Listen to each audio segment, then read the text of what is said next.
Hello, in this video I want to show you how to save location in Garmin Drive 61.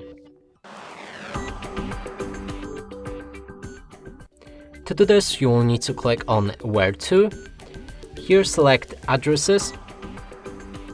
Now you can find any address using any of the search options available. You can go for Enter Postcode and let's go for this one.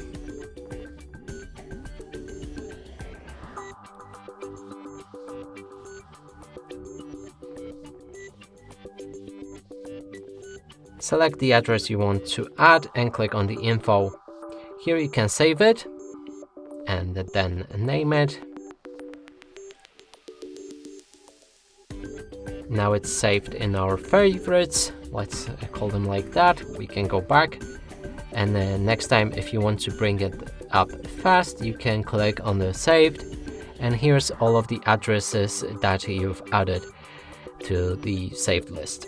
And that's it for this video. Hope you like it. Please consider subscribing to our channel, leave a like and a comment below.